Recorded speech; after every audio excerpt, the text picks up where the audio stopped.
You are listening to the Cap Stable Podcast, a podcast for all players of EVE Online. 5, 4, 3, 2, 1.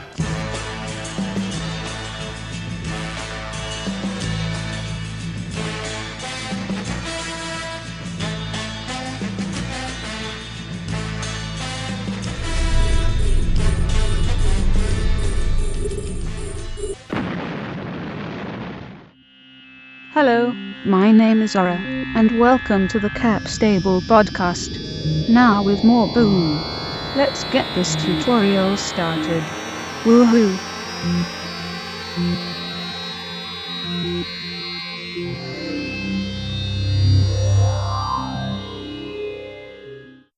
Hello and welcome to the Cap Stable Podcast, episode 62, recorded December 8th, 2014. I'm your host, Stupid Genius, and together with my co-host, we cover all the news of EVE Online. Joining me tonight, we have Bach. Bach, how are you doing? I'm doing great. That is great to hear. And also joining us tonight, we have Lank. Lank Theris, how are you doing? Damn it, you didn't read the text I went ahead and put in there and hoping you'd read it. And finally, last but not least, Hoots. Hoots, how are you doing? I'm good. I got bored and tired of waiting for you to hit the record button, so I'm going on an op now. Awesome. All right, so Bach, what have you been up to in the world of EVE? I've been giving back to PL because they gave me so much. So I've been dying in a blaze repeatedly. It's one of those bad weeks when you die continuously just after the op is finished and just before the new patch comes in and you still have to pay your clones. But that's okay. At least it gives them some better kill males and kill board ratio. Other than that, I've been tracking some Moongoo and doing some increase in my component production output. And also playing with the teams, now that I discovered that they're going to disappear, so I'm playing with them right now. And except that, I've been remodeling a bathroom between stratops, and I still have a lot of things to do on that. Just to make sure, you said remodeling a bathroom, correct? Yeah, what do you hear? I just wanted to make sure your accent was a bit thick there, so I just wanted to make sure. Yeah, it's remodeling. I didn't remodeling or whatever you could remodeling. All right. So, Lank, what have you been up to in the world of EVE? So, what have I been doing? So many timers. And after a while, they all just blend together. Did you know that at one point we had 7 timers going on like in one day? That's a lot of timers. Really hard to keep track of it because EVE math is hard. Harassing corpies to keep them informed about said timers and strat ops, and trying to, really hard to keep from like living in the future, because the future. I got jumped on by a 30-man PL fleet. Good job, guys. You killed my backup Astero, which is really, really, well, not a big deal because, man, I almost did survive that fight because that little ship tanked all your DPS like a champ. If it weren't for the fact that I got tackled at the last minute, I would have actually made it out alive. Logi YOLO for I am invincible when I am sick and drunk. And I know that Hoots and Stu don't want to hear this, but when you have an impel full of full of the brim with like Lamar fuel blocks, and you're just like, fuck it, I'm going straight gate to gate with like PL fleets all over the place. Oh well, for I am invincible. Getting the ball rolling on the CSM X10 interviews. I've been a bit busy though, killing PL, so I'll be honest with you. And also, after much cajoling and talking to these fellow friends of mine / idiots, I've decided to take the leadership plunge and train all my leadership skills for fleet boosts. And why Wing Commander 5? Why? Guys, quick note. I am now officially referring to the Slippery Pete Doctrine as the chicken shit doctrine. Because, well, chicken shit. Really? Really? I think Slippery Pete is actually pretty good. But, I'm sorry, there's not enough cat in it. We're going to have to call it the Slippery Cat or the Chicken Cat Doctrine or the pig. They'll wrestle with the pig. They'll wrestle with the Slippery Pig, as he kind of likes it. And last but not least, why you mads, PL? Why you mads? Why you not like it when I talk to you on local chat and make you feel better and try to shove rainbows up your butts? Why you hate me so much? Just why? I wouldn't like you very much if you tried to shove a rainbow up my butt. All I have to say, I'm being very, very amenable, very, very nice. I have extended my usual hospitality that I extend to CVA. Oh, that sort of hospitality. I'm nice. I haven't used a swear word yet. I have to stick half a wheel of Parmesan cheese, but hey, that's just me.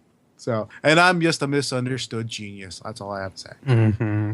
So, Hoots, what have you been up to over there? Well, so Lank reminded me that I needed to move some moon goo from point A to point B with his talk about blah, blah, blah, impel, moving stuff, blah, blah, blah. So now I'm doing that. I actually did stuff, though, in Eve, and I put it in the show notes, and I don't remember what it was. So, okay, I did, you know what, here, this was pretty great, and this was pretty amazing. Yesterday? No, not yesterday, 2 days ago now? When did we have that one kill that we'll talk about later in the show? I'm sure. But I went on a capital op for that for my first time. I actually brought my Archon out, and it was baby's first Archon, and I didn't have drone damage amplifiers or drone link thingamabobbers. That's how good I am. I'm terrible. Otherwise, I discovered that the Gila is a pretty great ratting ship, except you need to use medium drones if you try to warp into a site and use light drones, because I thought, oh, I can only use 2 medium drones on this ship, and I can use like 5 light drones. More is better, right? Well, if you look at the bonuses for the Gila, it's a 500% bonus to medium drones, and that's what makes it pretty awesome. So don't try to rat in a Gila using light drones. Otherwise, I've been losing ships. I lost a Dami on one of the ops that we had, and I don't remember how. I think it might have been bomb damage, maybe. I lost an Eagle because we were on a roam, and I took it out, and then halfway through the roam I got bored, and I think I fell asleep. And then I didn't know I lost the Eagle until like a week later when someone linked it in, I don't know, Corp chat or The Slack. Eagle or the Yeah. Dominics? The Eagle. The Eagle I did not know that I lost. I literally found out about it when someone linked it in, I think, our Slack channel, and all of a sudden I was going, when did I lose this Eagle? And I'm pretty certain I lost it, like, because I, like, just fell asleep on a gate in the middle of a roam because I got so bored. So Hoots, I can't really help you with the Eagle, but you may want to talk to Turbo, because he and I last night, if you haven't heard, we kind of stole a dummy that was floating in space. So Was we it have a blue Dami? I cannot confirm nor deny. All I have to say is that when you find a dummy floating in space with no one in it and no one around, and you say, well, it'd be pretty bad if you let the poor little dummy just sit there and starve. So you might as well take it home and feed it and give it a name. Finders, Just- keepers, losers, weepers. And all you have to say, leaving a badly fully fit dummy in the middle of a safe somewhere with someone with like full scanning abilities, probably not be the smartest idea. Maybe. All right, if you're blue to Aaliyah Yakta Est Universal and Brave Collective, and if like Theris stole your Dominics, send to Druce and Howden like an Eve mail, and An angry Eve mail. yeah, an angry Eve mail, and I'm probably not gonna reimburse it. I'm probably just gonna laugh. But if it was like a newbie, I'm like really sad. Diplo incident in 3. Yeah. A newbie flying a dummy? Really?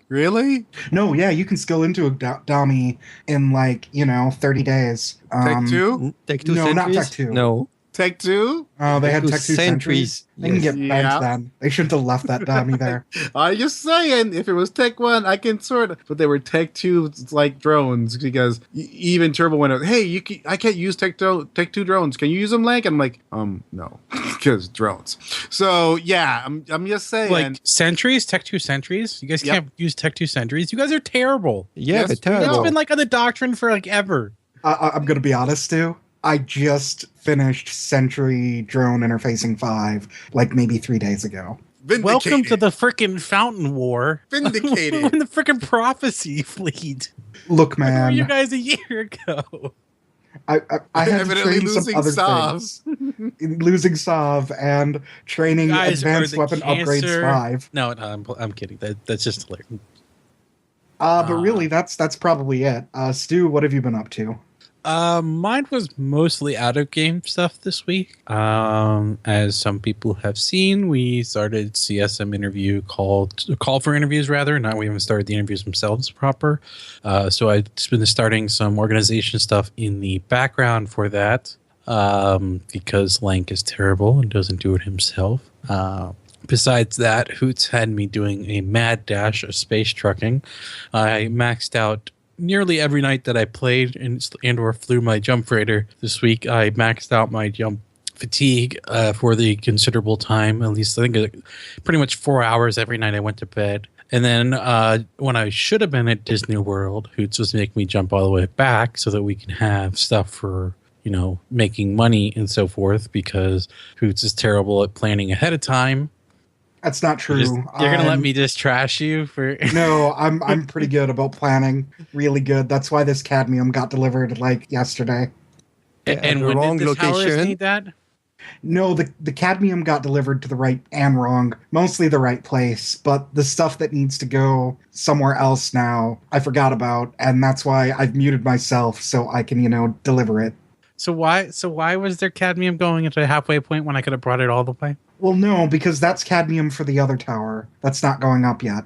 Okay. Anyway, so besides that, furiously editing the podcast. I was pretty slow last week, partially because I was doing some space trucking stuff, partially just because I had some work stuff Wednesday and Friday nights. Hey, guys, I got a question. I don't want to interrupt you, but I'm totally going to hijack this You podcast. just interrupted me. Yep, I did. How do you exempt yourself from Fleet Warp? In the top right hand or left hand menu, in the little hamburger menu for fleets, Okay. there should be an option that says mark there it is. myself exempt Thank you. from fleet warps. That's all I needed. You can You continue. fail. The more you know. Okay, that's For our newbie tip for the week, guys. We don't need to worry about anything else because we've For- already covered something that Hoot should have known, because he should have been on the show when we covered that about 3 weeks ago at minimum. But no, I digress. I don't listen yes, to the podcast when I'm but- not on it. So let me interrupt here, guys. For you folks who don't know, the hamburger because it's menu. better. The hamburger menu is the little E that floats on the left-hand side of your like little window, oftentimes colloquially referred to as the hamburger menu. Now I want a hamburger. Thanks a lot, guys. I had a hamburger for lunch. It was pretty good. Anyways, so last week I had a couple things with work that prevented me from editing the show quickly. So that's why you got it on your feeds. I think probably Saturday morning-ish. Got that out there, which I was happy to have. This show should be out a little bit quicker than that one because I shouldn't have as much work stuff kicking me in the keister.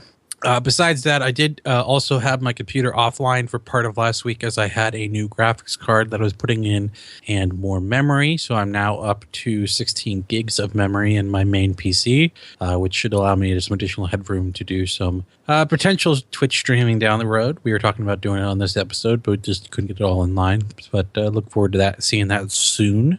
Besides that, that's been pretty much it for me. I unfortunately did not get into some of the bigger fights this week with Brave. We'll talk about those in a little bit. But with that, I think we'll go ahead into the community news for this week. Community news bumper sometime in the future.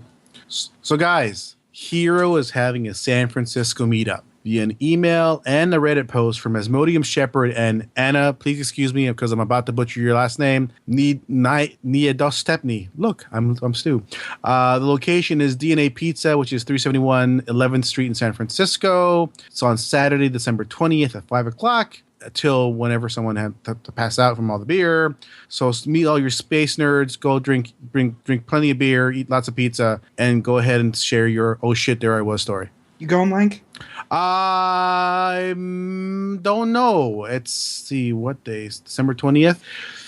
That's a toss up. It totally depends on whether my wife says okay, and she probably will say no because it's so close to Christmas. But I thought California, I mean San Francisco, LA, that's like they're like right next to each other, right? Like practically walk there. That's like a whole 8-hour drive, guys. See the funny thing about California, it's the same state. What are you talking about? It's an 8-hour. See, unlike you and your tiny little like state, the California state is humongously large. Hold the phone. Have you seen Florida? We may not be the biggest state, but we got it where it counts, okay? So California is so large. Some would say, like, it is the 8th largest economy on the planet. California is so large that when they initially created the state, they were actually going to think about breaking it up into 3 states because it was so big, because they didn't want to make everyone feel bad, except for Texas, because if you live in Texas, you should feel bad. And Isn't Alaska like bigger though?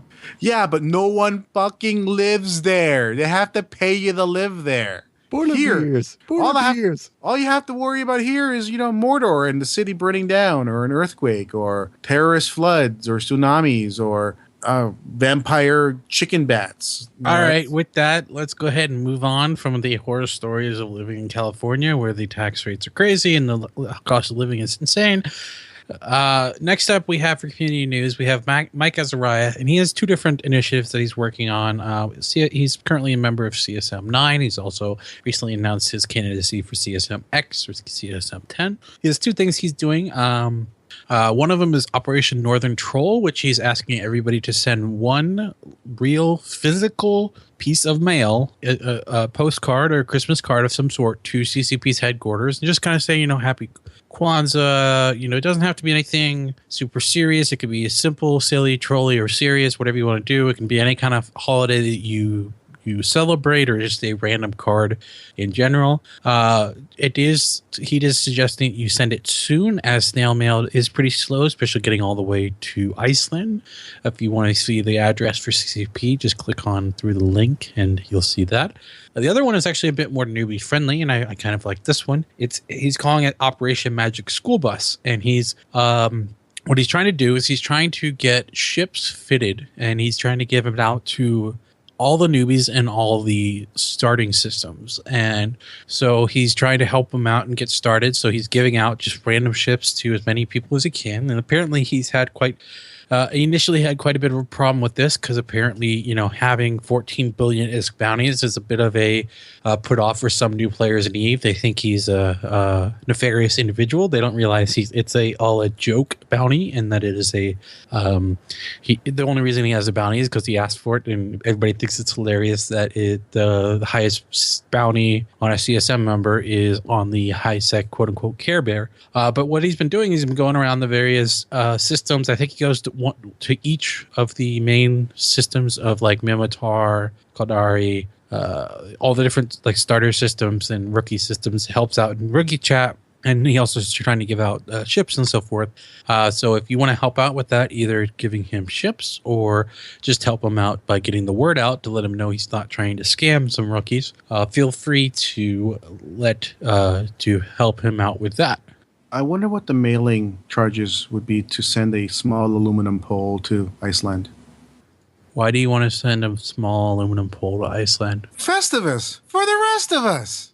But yeah, okay. They celebrate the Yule lads. That's enough. No, we're done. So moving right along. And we've already put up a post on the website at capstable.net, but the Capstable podcast crew, us, once again, we mentioned that Mike Azariah is running for CSM 10. We're going to be performing interviews for the election that's coming up, which is coming up a whole lot sooner than a lot of you might think, given that FanFest is in March this year. Basically, anyone with a thread in the CSM campaign forum is eligible, and we'll be reaching out to people that post their candidacy, and we'll be scheduling a bunch of interviews.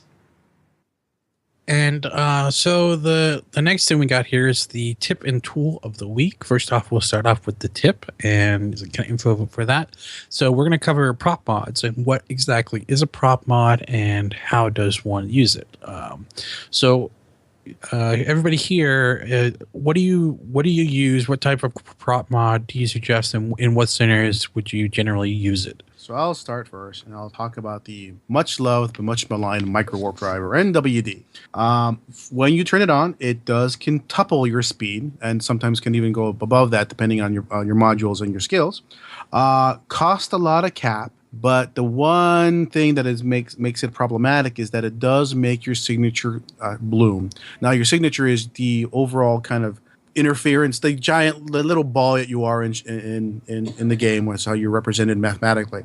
If you're in a frigate, you're a very, very small little circle, very, very small target. When you turn on your micro warp drive, your signature will increase to that of a size of a cruiser, which makes you much more easier to hit by guns.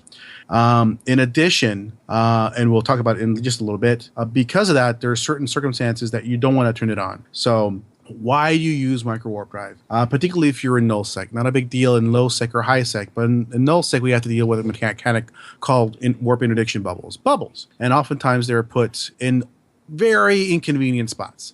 And you cannot warp out of those bubbles. So what you need to do is that you need to get the hell out of those bubbles as fast as possible. And nothing gets you out of those bubbles faster than turning on your micro warp drive. Another thing that you would use it for is, like, for instance, if you're a tackler, burning to a potential target, tackle target, you would turn it on because you need to get there fast and right away. The other reason you'd use it, and this is again, and also very, very useful in NoSAC, there are things that are called safes, locations that you bookmarks you put in space that are basically very difficult to track down unless you're being scanned down.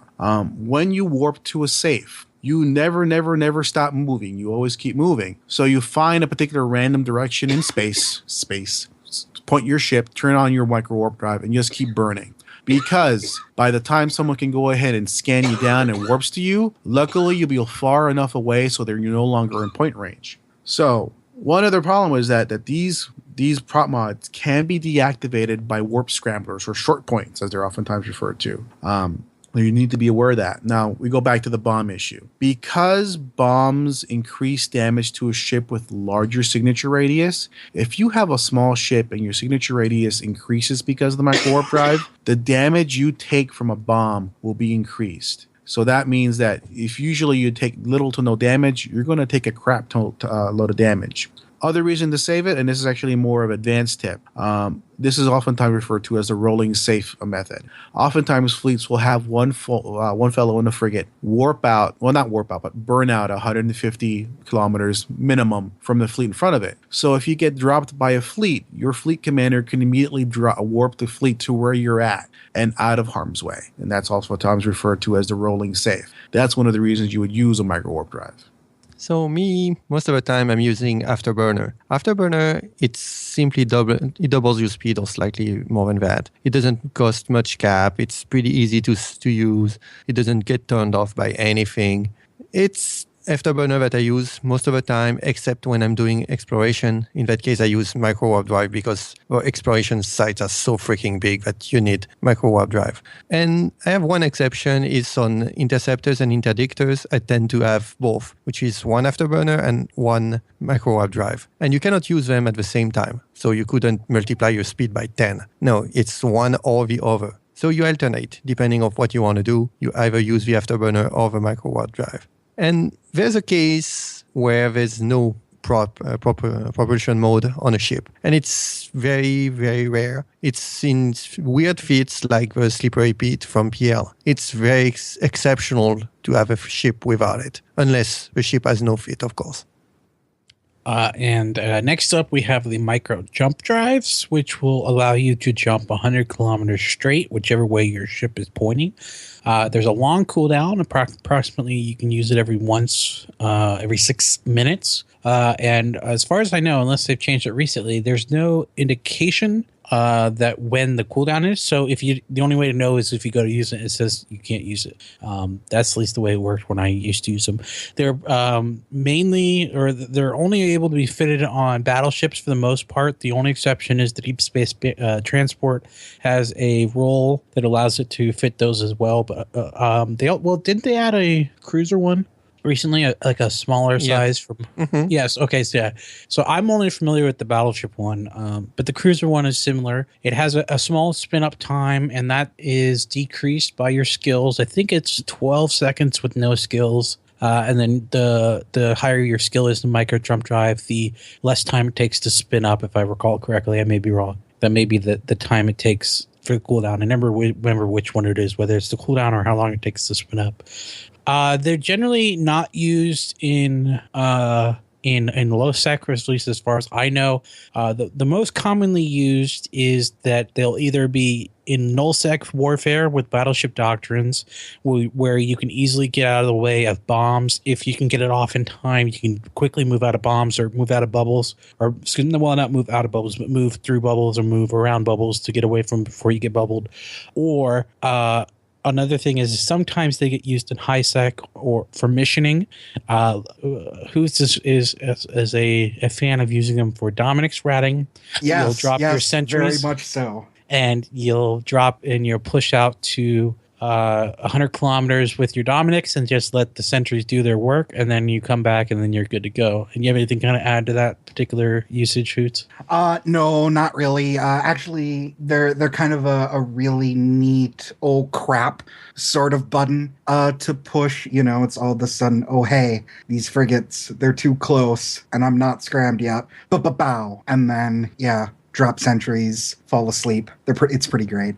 Yeah, but you have to be aligned where you want to jump, because it's at the last second. It's whatever in that direction in 100 kilometers. So also, follow the instructions. Another pro tip, and I don't know if you covered this while I was having a hiccup emergency, but the stuff about the things when you press the micro jump drive button after you jump, your velocity or your speed or whatever the metric is still going. So if you're a Dominix dropping sentries, don't forget to stop your ship too. Otherwise, you'll go to pick up your sentries and it'll be like, oh hey, those sentries are like 50 kilometers away and I don't have an MWD or an afterburner, and I'm in a Dominix. That's pretty terrible. Well, also, you can get out of control range too. I mean, if you're too far out, you'll. So another nice thing that you remind me of is you remain locked as well. So if you have any locks, or if anybody else has you locked, you don't lose lock by using a micro jump drive. So as long as you're still within it, if they use the micro jump drive and they're still within your lock range, which may or may not happen depending on where you are and where they jump to, because space is in 3 dimensions, and if they're pointed in a weird direction, they may not necessarily go exactly 100 kilometers away from you.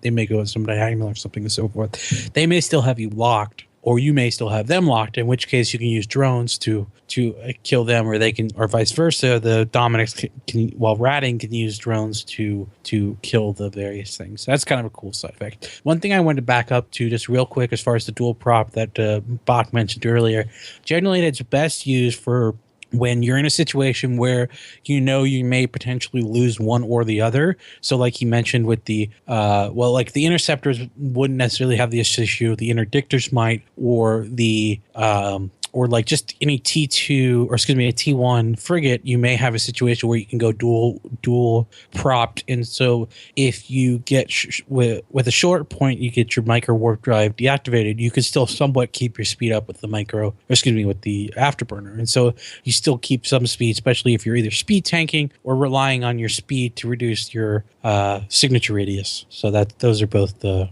good to know, or rather your tracking. With that, I think we'll head into the tool of the week. So this week for the tool of the week, we have EveMon. EveMon is the single best application for Eve. It doesn't do fitting, and that's the only thing it does not. But at least it gives indication about how you can fit, giving links to the Battle Clinic. So that tool allows you to put all your characters, the skill queues, the training plans, make simulations, play with your implants, prepare all your training plans depending on what you want to fit and put in your ship. It also monitors your orders, market orders, buy orders, your contracts, It checks your wallets, the actions of your corp. It's basically do everything except industry and except fitting. But all in all, it's one of the best tools out there. It's really recommended so you can prepare a year in advance or 2 years in advance what you want to learn and in what order. And with that, I think we'll head into the news. Warning, warning, warning, this is important. This is the news. It is super important. Or at least dramatic. So, ladies and gentlemen, CCP Grayscale has left the building. In this case, Crowd Control Productions corporate offices. Yes, the much loved or maligned CCP Grayscale is no longer employed at CCP. As I talked about at the latest Mitani article, with what seems to be kind of interesting and yet questionable and yet unforeseen situations or events. We're not exactly sure. It's still very, very fuzzy. We do know from the article that evidently the Matani.com was able to verify that Grayscale is no longer there via an email from CCP Manifest. Was it Rise or Manifest? Rise, I believe his name is. So there you go. No, it was Manifest. Manifest. CCP Manifest. And just for those that are playing at home, Grayscale was one of the lead people behind the latest jump drive, power projection nerfs, and he was reportedly one of the key people working on the SOV revamp. No news from CCP on what, if any, changes will happen with regard to timelines on those. Again, we don't know much as far as when the soft changes are expected to be released. We are expecting some time before the end of this year to hear a little bit more about the soft changes coming. We'll see if that still stays the same with the departure of CCP Grayscale. Hey guys, you want to make a bet? You want to make a bet? He goes to Riot Games. But he goes to Riot Games. If you see him on Twitter say he's going to Ireland, he's probably going to the Riot Games Dublin office. Either that or Santa Monica. Because, Santa Monica, Mordor. Well, he's English, though, so he'd probably want to stay over there. Are you kidding with that accent? With that accent, he'll get all the chicks. Moving So, yeah. In other news, CCP Rubber Band, almost the best name ever, informed that the industry teams are going to be removed. So for those that, as nobody uses them, and for those that have no clue what are industry teams, it was one of the features that came in September that allowed you to hire teams to tweak your production cost or speed or whatever. And it's so not used and so unfriendly because it's horrible to follow your bidding process, that they're just gonna discontinue seeding new teams and let the feature die. It doesn't mean that they're removing the feature. It requires a lot of work to be usable and nice and fun. So they're gonna work on it, and one of those days they will fix the feature and reactivate the teams.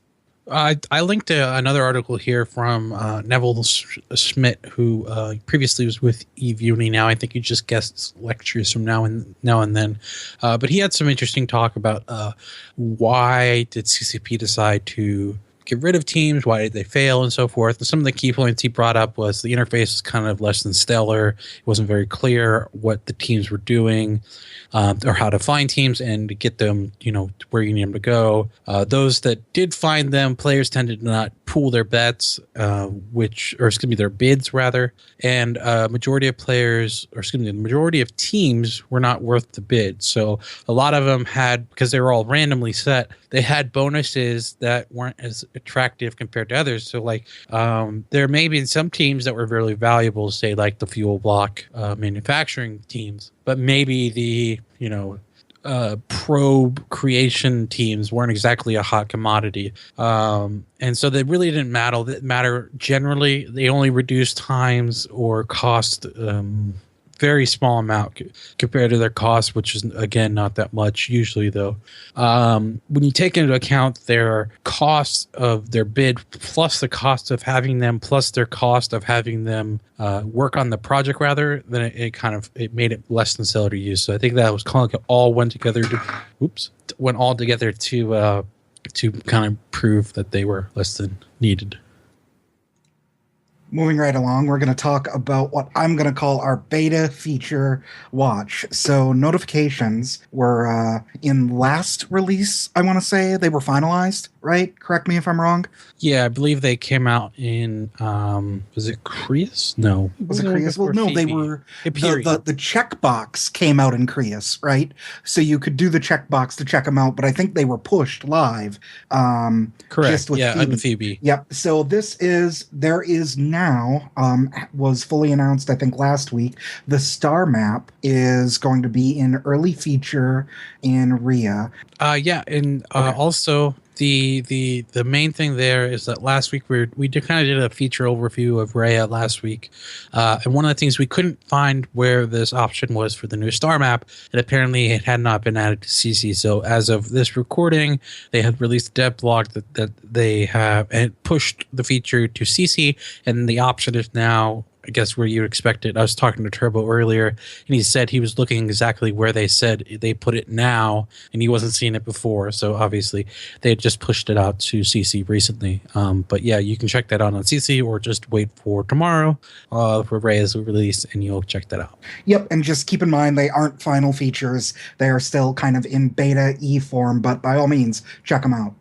Calling all movie makers, CCP is looking for you to work on a This Is Eve sort of video for all the various types. They have a prize pool including signed copies of Eve the Second Decade, Plex, lots of Plex apparently, and a couple 12-month subscriptions to Adobe Creative Cloud Complete. CCP has a panel of people, including their employees, developers, community team, people from the cinematic teams, to all select the best entries that will be shown at FanFest 2015. They are allowing this to be in multiple languages. The flags that they have on the post are Great Britain, which I would assume English. They have German, French, and is that Italian or is that Irish? Did we know that last flag? You guys probably aren't looking at it, but that anyways. would be Russian, Stu. That would be. Oh Russian. Wow! I apologize to all the Russian people out there. You failed at geography. That's Russia. I only know the USSR stuff. That's what I studied in school. You know that the USSR isn't around anymore, right? Wait a minute. Like, the USSR wasn't even around when you were in school. It wasn't around when I was in school, but that's what you study in school. Oh, so you studied that in history. You study history. You don't study current events in school. No one studies current events because there's no books about current events. It's called the newspaper and magazines. Oh! All right. Shut up. Go away. I suck at geography. So for the next bit of news, it's Christmas and EVE Online. On December 14th, there is a slew of events being run by Santa Spirit, the Christmas Spirit and Goodwill Towards Men Corp. Evidently, CCP has donated 20 Plex, 10 Pirate Faction rookie ships, and codes for the event. The event is actually multiple events, actually, not just one, but various. You'll need to go ahead and sign up at the link posted on the forums. And events include things such as the ship scramble, a can hunt, can implosions, frigate race for a prize, and everyone's favorite, the annual rookie ship brawl. And in the news, a new dev blog explaining that EVE is hard, EVE is math, and explaining about the PBR and how it works. And so they have a long article providing the formulas, explaining the function model and the new models that will be used for the new ships, and taking advantage of all the new CPU which is available on the GPUs, not CPUs. So for all the math savvy people, and I'm supposed to be a mathematician, I have freaking no clue what they're talking about, but that's okay. It's shiny, it's nice, and now we have to work on their model because their model is taking a lot of assumptions which are false. So things are going to change now that they change the formula. I'm going to have to get a new video card, aren't I? No, you play in potato mode, so who cares? Oh, potato mode. I mean, I got a new graphics card, and I've been running even multiple clients with full performance, not during major fleets, but during when I was doing other stuff like jumping around, which obviously is not a huge graphics tool. But that's been awesome to see all the cool stuff. I can't wait to see the PBR lighting and see it really kick off. But with that, hero update, the PL Hero War in Catch.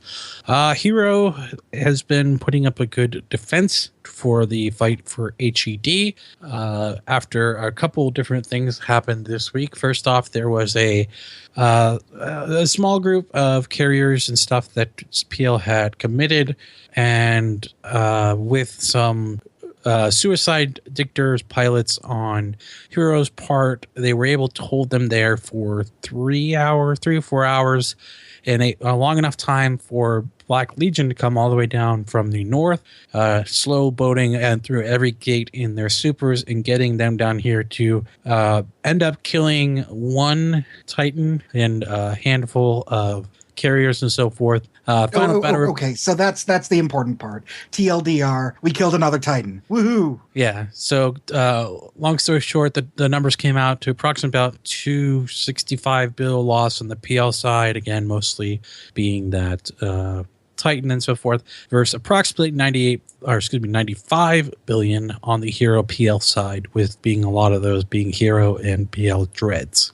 Next up, Hoots, you want to take this one? Sure, absolutely. And you know, I don't want to get into everything because this is all really inside baseball unless you're in Hero or you're in Pandemic Legion. But there was another reinforced timer on Friday. Basically, the TLDR there is Pandemic Legion dropped a bunch of supers and then reinforced everything. And then I'll even go in and talk about the next day, Pandemic Legion basically dropped supers again and killed the iHub. And that led to this. That basically set the stage for what happened today. Yeah. So today, Monday, HED was having its armor reinforcement. PL deployed its Slippery Pete doctrine with the Tengus to farm some kills. They did not commit capitals from my. Well, they might have used some capitals, but they didn't use any kind of big force that I'm aware of. Hero used a few suicide dreads to get the SBU down in time, and with Hero, Brave, and so forth, were able to wrap up the station to potentially generate some more timers this coming week. There was just a quick note as far as offensive, defensive. It sounds like that Brave and Hero have gone on the offensive a bit with PL and kicked one of their stations in F4 into a reinforcement. And I think Bach was actually on that fleet. Yay! No, it was a nice fight. For once, it was not the Slippery Pete, it was Ishtar fleet. And it was okay, except PL didn't bring enough rep logistics on their side, so we killed all their logistic very fast. And after that, Ishtars are big targets, so they evac and let us do whatever we wanted. And they came back later, but it was after we finished the station. So we had a big fight in ZXIC, the next system, where I died 30 seconds before the fleet decided it was finished and okay, everybody goes back home. Usual. With that, I think we'll head into our big talk for the week.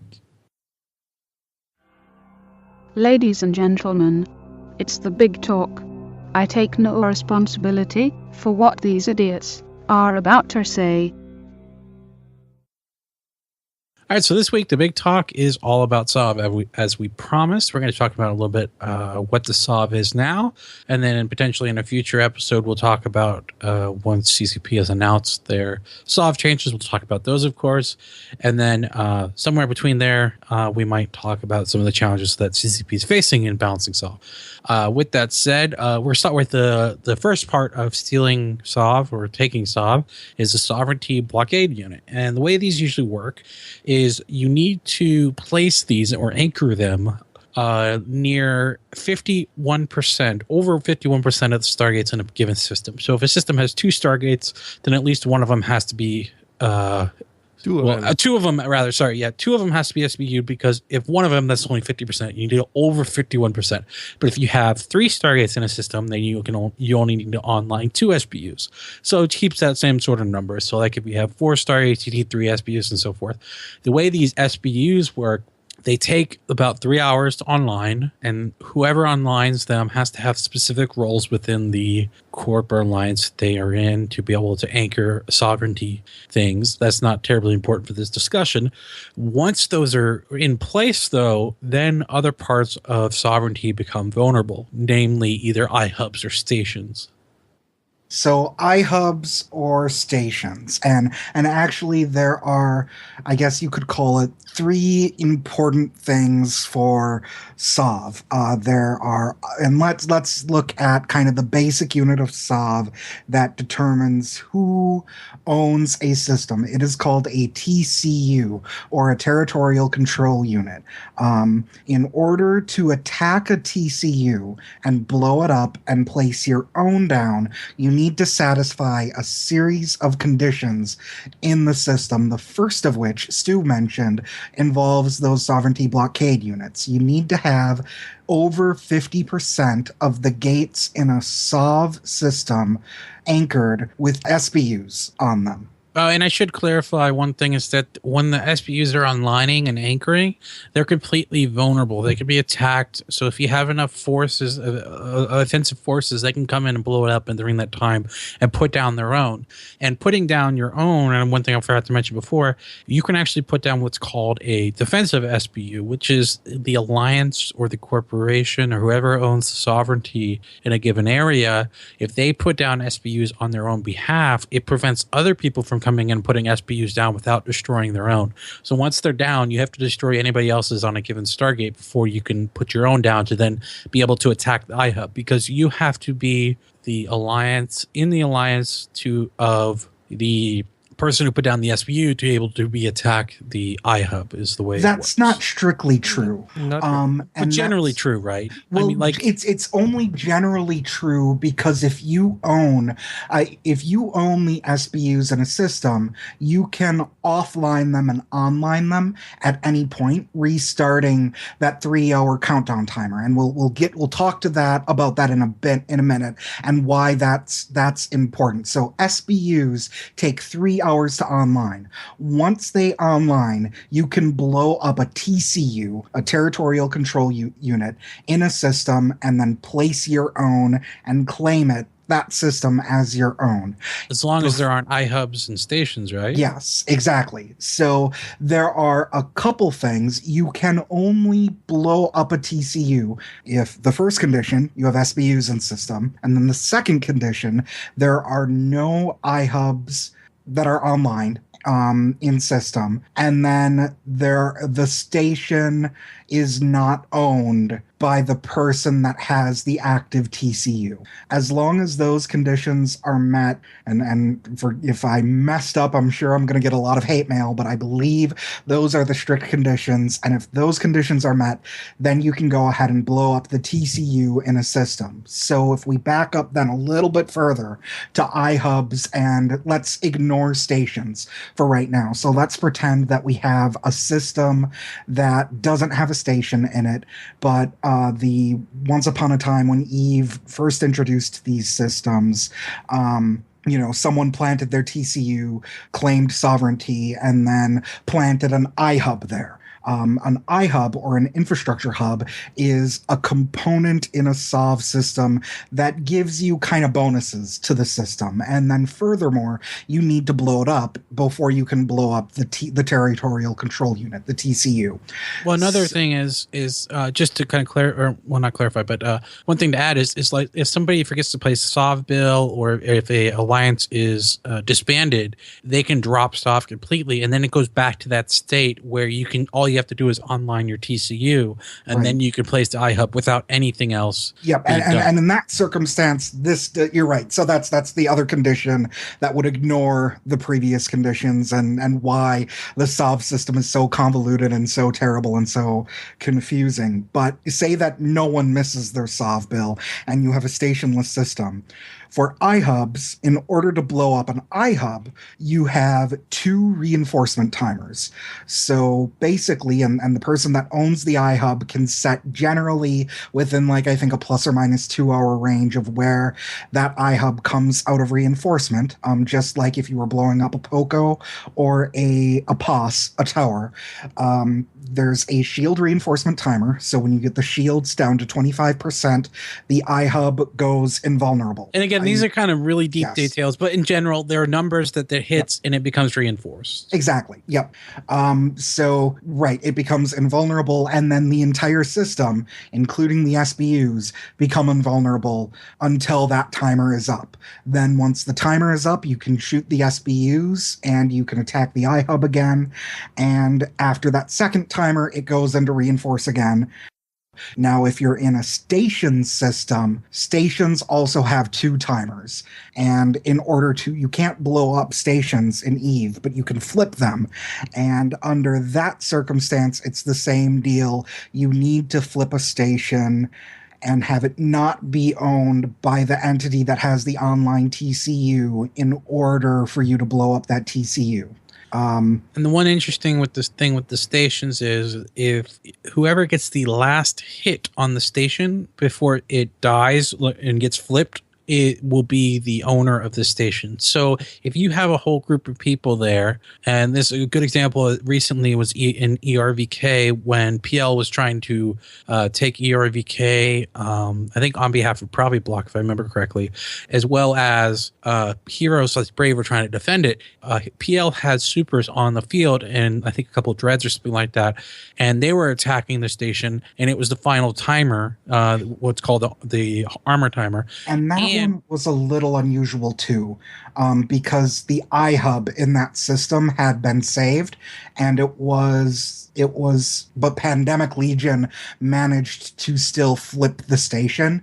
And then once you flip a station, if it's in a system that the opponent, there is no timer. And for that particular station, there was no timer. You can just kill it. No, wait, you're confusing me now because you said there's iHubs and stations in the same system? Yes. And you have to flip both? You have to flip both to kill the TCU, but that doesn't mean that you can't flip the station before you kill the iHub, which is what Pandemic Legion had done. But what I'm confused about is PL had reinforced the station twice, and so it was in the final armor timer, and so they were attacking it.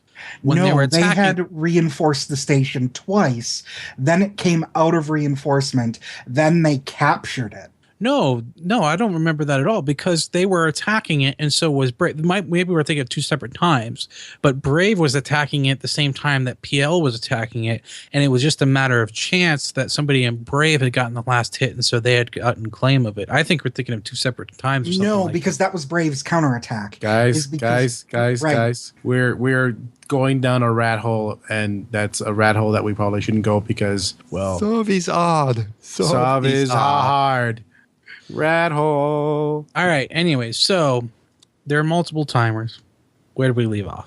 Well, the only final tidbit is if you want to do something really annoying, how we were talking about defensive SBUing. So if you own the Sovereignty Blockade unit in a system, and if you offline and then re-online more than 50% of the Sovereignty Blockade units in a system, that's why you defensively SBU a system, because then you can offline that SBU and online it, and your opponent has to sit there for 3 hours and either kill the SBU, place their own, and online their own, or wait until it onlines, or you'll cycle it again.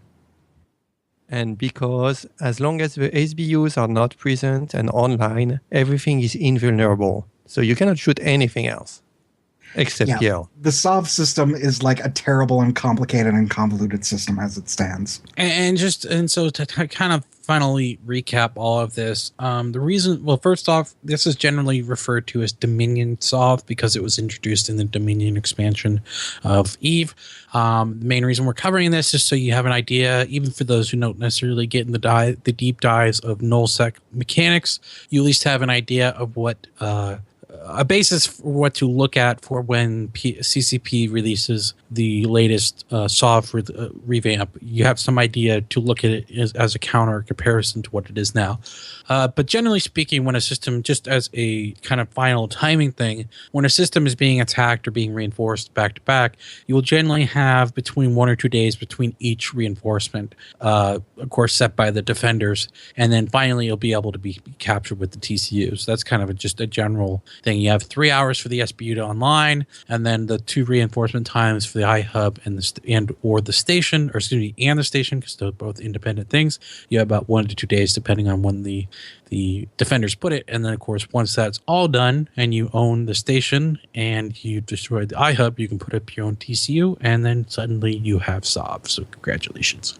And you go to the next system and the next system. And you do it over and over system. and over. So that's why people called can't really grinding. sell. Yeah, that's why it's called grinding. And it's like many times people either buy or sell sovereignty because it's a lot easier to transfer it than it is to have people show up time after time after time after time again and again just to fight these timers, especially if it's a active corp you're working against or they're trying to fight back. So I guess in kind of closing, I'll just say that CCP has a big job on their hands. We would look forward to see what they're going to do with SOV and see if it's as big of a change as we saw with the power projection changes, and see if it's overall good or overall bad, or maybe I know myself personally with the jump changes, I didn't fully understand them until just before they were released, or until they were released to see the full mechanics of them. So. All right, and then this week we're going to skip Kill of the Week. We're going to head right into shout-outs. So, Hoots, what have you been up to? Who do you want to give a shout-out to? I don't have anyone I want to shout out. I like everyone. I don't want to yell at anyone. He lies. Shout-outs are good, not bad. It's bad. Have you listened to the show? Not when I'm not on it. No! You are terrible. Astil Eridor. Give a shout out. There you go. Did we shout them out when they did their magic like 3 weeks ago? No, we did not. Okay. Astil Eridor. They are a service that provides services for jump clones and corporation creation and alliance creation.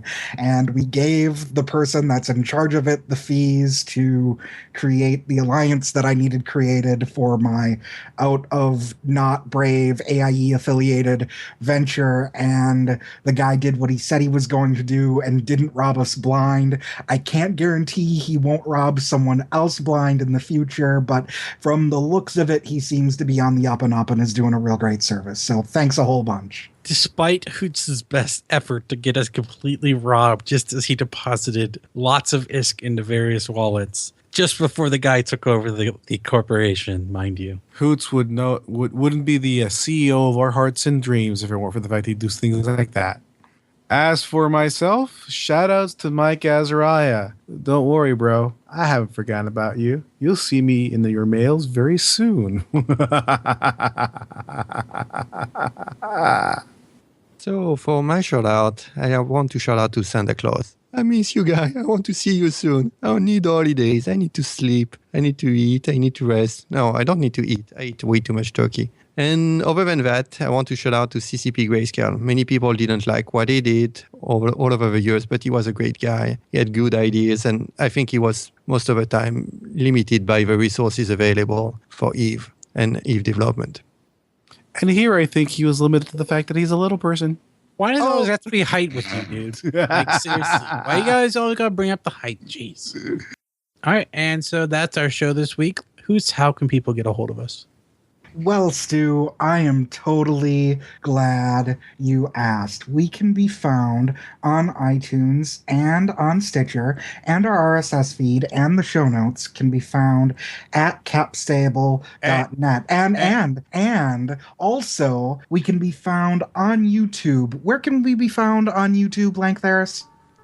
Oh, you asked me to get the Cap Stable, I believe, is the YouTube channel. The Cap Stable. And Lank thought I was going to forget this week. Otherwise, if you have any comments, concerns, questions, hate mail, you can send all of that to our email address at podcast@capstable.net. Stu, where can you find us on Twitter?